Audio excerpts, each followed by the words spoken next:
3 ways to be happier in life, even when depression, anxiety, and chronic pain is trying to hold you back. Hey, what's up, guys? Jason Cheney here. And do you ever feel like happiness was a fun memory of who you used to be? Well, today I'm going to share with you 3 ways to be happier, even if you have anxiety, depression, or chronic pain. And remember, I was suffering from all 3. I still do have them, but these are the actual 3 tips that I used also to help me. The first one is define what happiness is, and also what happiness isn't to you. Now I know that seems really easy and oversimplified, but first let me give you a definition of how Mark Manson describes happiness. He says it's being genuinely happy actually requires you to go through a fair amount of pain and struggle. And the way we react to that pain and struggle will define our happiness. And that's what happiness really is. Struggling through and solving problems for yourself and others. And the more problems you solve, the better your problems become and the happier you are. So I want to share with you a personal story of when me, Cece, and our sister went to Los Angeles for the first time on a family vacation. It was going good at first. Then out of nowhere, we were in the middle of Chinatown, and it was a lot of people. I think it was like around 4 or 5 o'clock in the afternoon, if I remember correctly. And I just became real overwhelmed, and my anxiety went from a 2 to a 10 in an instant. And so like for me, when my anxiety used to get to that level, I would just shut down and start getting real angry. I wasn't able to really talk or express myself because I really didn't understand what was going on with me. And so in my opinion, I ruined that whole trip.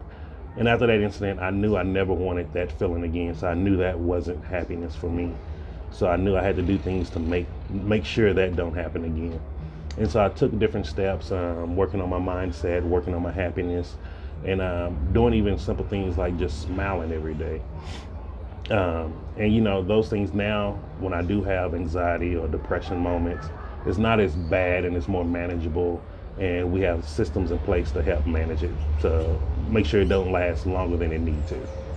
Second thing, define your own values. Most important thing to realize about being happy in life, guys, stop trying to be so happy in life. And what I mean by that, like, I was really guilty of this. I needed more money to be happy, more love to be happy. I was looking for happiness everywhere outside of myself, thinking something outside I had to obtain to make me happy, not knowing happiness already in me. I just need to grow it and nurture it. And so a lot of the problems we have are just normal problems in life, and we will be okay. And so let me share with you like this. I used to always tell myself, oh, once I'm making over 100,000 a year, I'm gonna be happy, things are gonna be great. And when we did our budget one year and we found out we was making well over 100,000, that was the time when I wanted to kill myself.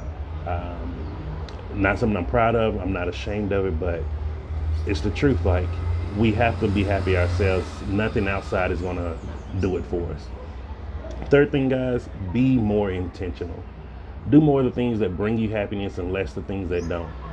Don't work a job that's just making you're just upset. It's bringing so much stress to your life.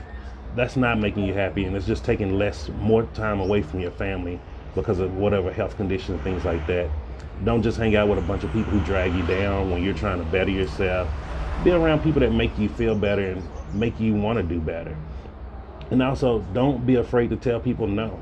Sometimes we can get to a place where we want to make everyone else happy except ourselves, and we need to say no at times and focus on ourselves and be selfish.